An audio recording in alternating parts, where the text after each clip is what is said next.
berdasarkan temuan Inafis Polrestabes Usai Malang. viral curhatan seorang karyawati di media sosial yang diduga mengalami tindak kekerasan dan eksploitasi oleh atasannya.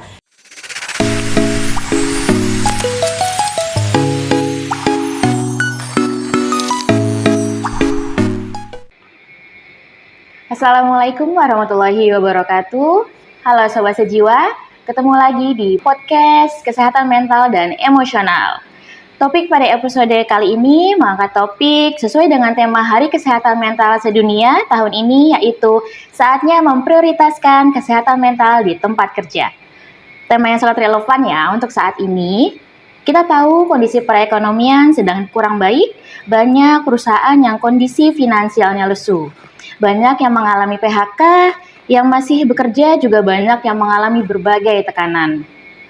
Belum lama ini juga ramai kita mendengar berita mengenai orang yang meninggal diduga karena bunuh diri dan depresi karena mengalami perundungan. Ada juga berita lain di mana atasan yang melakukan gaslighting sehingga melakukan banyak tekanan ke bawahannya. Untuk membahas topik tersebut, hari ini kita sudah didampingi narasumber kita, yaitu Ibu Sylviani. Apa kabar Ibu Sylvi? Baik. Nah, Bu, sebenarnya yang dimaksudkan bullying atau perundungan itu apa sih? Bullying ya. Sebenarnya kalau dibilang bullying itu sikap agresif. Agresif bisa jadi verbal, bisa jadi non-verbal juga ya, fisik gitu. Biasanya karena adanya ketidakseimbangan terkait dengan kekuasaan. Jadi kalau kaitannya sama pekerjaan gitu ya, bisa jadi tadi kayak gaslighting atasan.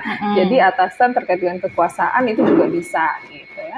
Karena si atasan itu punya kekuasaan yang lebih, akhirnya dia melakukan perundungan ke bawahan-bawahannya. Itu juga kan termasuk kategori perundungan ya gitu. Jadi adanya ketidakseimbangan kekuasaan, lebih ke situ sih terkait dengan bullying, dan fokusnya akhirnya sikap agresif. Lalu bagaimana efek bullying bagi kesehatan jiwa? Memang kalau misalnya dibilang perundungan terkait dengan kesehatan jiwa pasti ada kaitannya ya. Kita aja kalau misalnya menerima perundungan gitu ya, pastikan rasanya sangat-sangat tidak nyaman ya. Misalnya jadi ngerasa cemas, karena biasanya kalau kita lihat perundungan itu arahnya fisik. Fisik itu jadi misalnya dipukul gitu ya, atau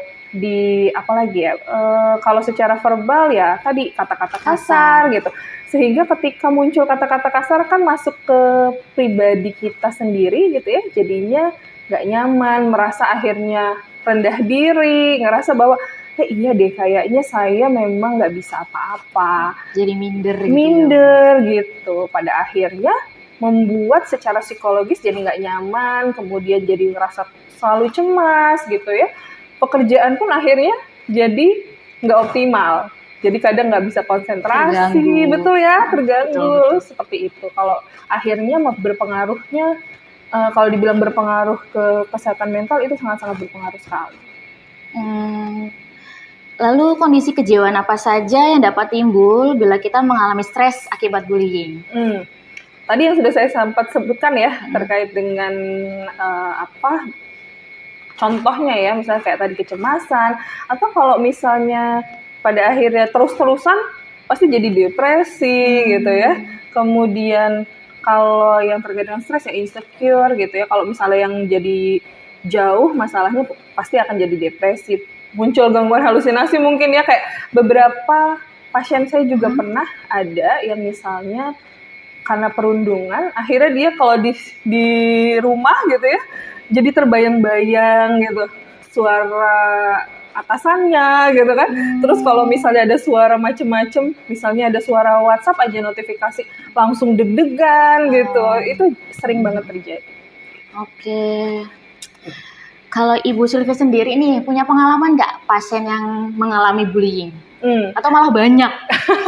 Kalau dibilang pengalaman pribadi, alhamdulillahnya belum ya. Semoga Mbak Ulan juga enggak ya? Ada sih beberapa. Tapi kalau misalnya ini ya, biasa ya kalau misalnya terkait dengan perundungan apalagi verbal.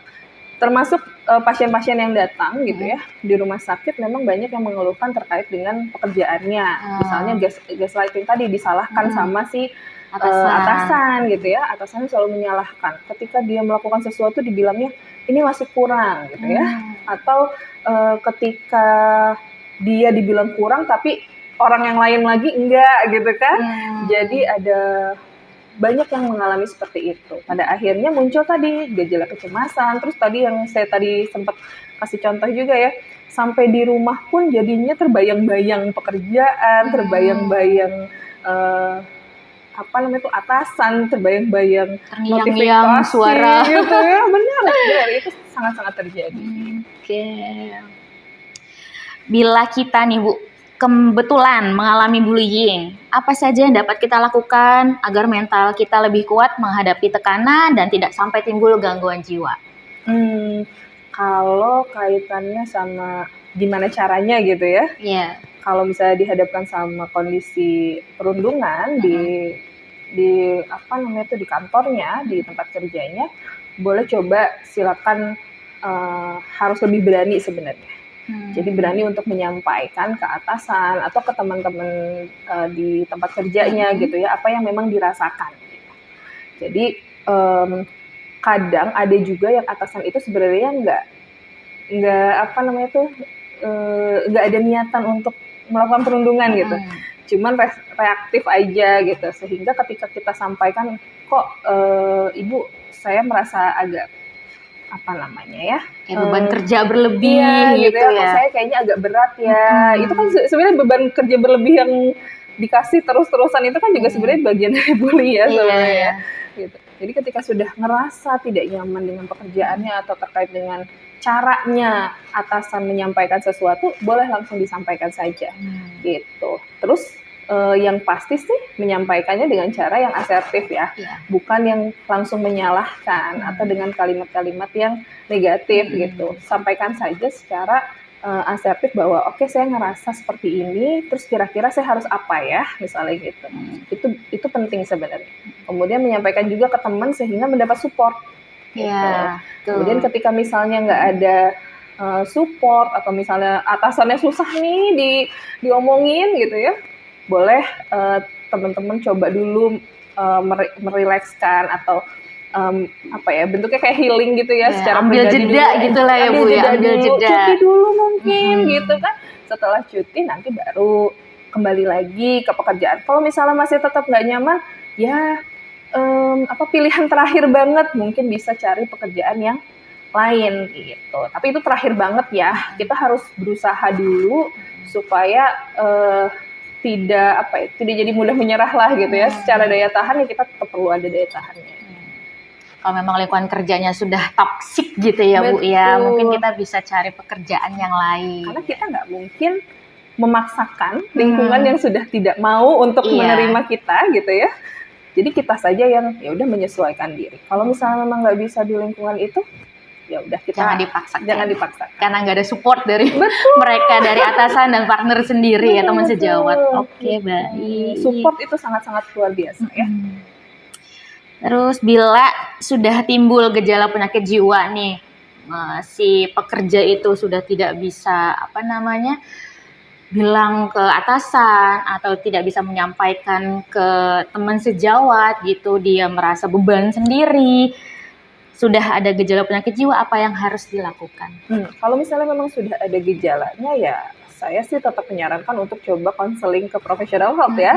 Misalnya contohnya misalnya gejalanya, oke saya nggak bisa tidur nih gitu, atau gejalanya saya ada perubahan sampai ke fisiknya tuh nggak mau nerima makan gitu ya, konsentrasi susah, terus misalnya ada muncul halusinasi tadi gitu ya, sangat-sangat terganggu sekali, boleh langsung melakukan konsultasi atau konseling ya supaya tidak berlarut. Kalau misalnya sudah berlarut gejalanya bisa sampai 2 minggu, apalagi mengalami gejala sampai 1 bulan, itu akan jadi satu simptom lain ya. Jadinya akhirnya muncul mungkin diagnosanya ke cemas atau ke depresi yang malah nanti sulit lagi gitu untuk disembuhkan, butuh waktu. Jadi kalau misalnya sudah mulai ngerasa gejalanya tadi udah 2 minggu gitu ya, coba langsung konseling gitu sehingga mudah diatasi gitu kan.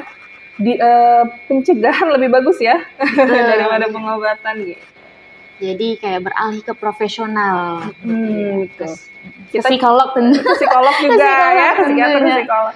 Jadi tadi udah coba support gitu ya, cari support nggak bisa gitu ya, tapi gejalanya masih muncul terus ya, berarti kita perlu orang lain. Terus apa yang bisa kita lakukan nih sebagai caregiver atau support system dari orang yang mengalami pembulian? Oke, ya menarik ya. Karena tadi juga saya sampaikan support nih.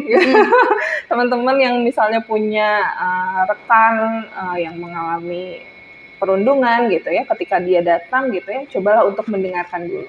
Jadi kadang yang dibutuhkan sama orang-orang dengan yang mengalami perundungan gitu ya, sebenarnya pengen didengarkan, pengen divalidasi atau divalidasi, difasilitasi emosinya gitu. Apa sih yang memang sebenarnya terjadi gitu ya secara emosi sehingga lebih lega. Jadi kalau misalnya secara emosi sudah oke, akan lebih mudah untuk si korban gitu ya yang mengalami perundungan bisa lebih berpikir jernih apa yang memang dibutuhkan sama dia sendiri. Karena sebenarnya kalau dibilang caregiver atau support gitu ya, support systemnya kan nggak bisa ngasih solusi langsung juga ya, gitu. Sebenarnya yang ngasih solusi bisa, tapi pada akhirnya yang melakukan sesuatu atau yang mengambil tindakan tetap si korbannya. Jadi yang memang penting dilakukan sama caregivernya lebih ke gimana caranya mensupport secara emosional, memfasilitasi sehingga dia merasa lebih nyaman. Oke, kondisinya seperti ini, berarti yang harus dilakukan apa? Dia nggak sendirian loh, gitu. Istilahnya lebih ke situ ya. Jadi ngerasa lebih aman. Orang ketika merasakan lebih aman, jadinya lebih enak untuk do something gitu ya, melakukan sesuatu. Berarti ada support karena dia merasa didengarkan, jadi lebih lega lagi mungkin ya. Selama ini beban yang dia simpen gitu di hati, di pundaknya dia, jadi lebih enteng mungkin karena lebih didengarkan. Atau kalau misalnya terkait dengan rekan kerja, bisa juga nih rekan kerjanya, oke, ada yang mau dibantu nggak kerjaannya, itu juga bagian dari pasti sangat senang banget gitu ya orang yang sedang mengalami secara emosional berbagai tekanan di tempat kerja, banyak kerjaan gitu. Betul. Terus apabila kita sebagai atasan atau pengelola dari sebuah tempat kerja, apa yang bisa kita lakukan untuk menciptakan lingkungan kerja yang baik bagi kesehatan pekerjanya? Oke, kalau misalnya kita sebagai yang punya tempat kerja gitu ya, bisa coba untuk rutin ngasih fasilitas ke karyawannya untuk menyampaikan sesuatu gitu ya. Jadi kayak hearing gitu ya. Jadi sharing atau dengarkan pendapat terkait dengan si pasiennya, si karyawannya gitu. Karyawan nanti butuh apa sih atau memang apa sih yang memang jadi hambatan gitu. Sebenarnya itu sangat dibutuhkan untuk membuat lingkungan yang baik ya gitu. Kayak misalnya kalau di Kemenkes sendiri kan ada tuh yang terkait dengan perundungan bisa ada hotline-nya, ada hotline-nya gitu kan. Itu sangat membantu sekali sebenarnya gitu. Kita sudah memfasilitasi. Jadi kalau misalnya dihadapkan sama lingkungan atau kerjaan yang seperti itu, bisa loh bikin aja sistemnya gimana caranya ketika ada perundungan, itu juga bisa. Atau ya kalau menurut saya dengan kita sering ngobrol gitu ya sama karyawan gitu, membuat lingkungan yang efektif, yang tenang buat karyawannya sendiri, ya karyawan pasti akan lebih nyaman. Ya, biasa kan kayak anak baru menghadapi senior yang galak, yang yang tiba-tiba ngasih kerjaan tadi tuh. Merasa berkuasa, gue senior gitu kan. Nah itu gimana Bu untuk menghadapi karyawannya seperti itu yang merasa senior gitu. Yang merasa senior gitu ya. Sebenarnya ya kita perlu menyiapkan si orangnya itu, yang anak barunya itu dulu ya sebenarnya ya. Mentalnya sebenarnya oke. Nanti kemungkinan ya akan seperti itu. Kita sebagai anak baru misalnya gitu ya, juga harus paham bahwa ada kemungkinan seniornya seperti itu. Jadi nggak mungkin juga kita langsung bilang, kok ibu kayak gini sih gitu ya, atau mengkritik gitu cara dia menghadapi anak baru gitu kan. Ya, lebih ke akhirnya pelan-pelan gitu ya, cara komunikasinya ke dia gimana gitu. klarifikasi dulu mungkin ya, gimana tindakan si para senior ini sama si anak baru. Kadang senior itu ngerasa bahwa kayaknya dia nggak tahu apa-apa. Tapi ketika misalnya kita bisa bekerja secara optimal, bagus gitu ya, pada akhirnya pasti berubah juga sikapnya. Jadi gimana caranya kita bersikap gitu ya di lingkungan baru, jangan sampai juga ngerasa paling gampang gitu ya, menggampangkan. Kadang itu juga bikin senior atau orang-orang yang tadinya sebelumnya ada di situ jadinya nggak nyaman gitu. Baik, Sobat Sejiwa, itu tadi bincang-bincang kita dengan Ibu Sulfiani sebagai psikolog klinis dari Rumah Sakit Jiwa Dr. Soeharto Herdian Jakarta. Kesimpulan dari talkshow ini, perundungan itu merupakan perilaku agresif, bisa berupa fisik maupun verbal, yang dilakukan secara berulang-ulang karena adanya kekuasaan dari atasan atau ke bawahan. Nah, hal ini sangat berdampak terhadap mental. Bila teman-teman yang mengalami perundungan ataupun bullying di tempat kerja dan sudah mengganggu aktivitas sehari-hari, bisa mencari teman curhat yang dipercaya, mencari dukungan ataupun bantuan ke profesional. Bisa juga nih menghubungi Rumah Sakit Soeharto Herdian dengan nomor di bawah ini. Terima kasih untuk sahabat sejiwa yang telah menyaksikan podcast pada episode kali ini. Semoga episode kali ini banyak bermanfaat bagi sahabat sejiwa. Kita bertemu lagi di podcast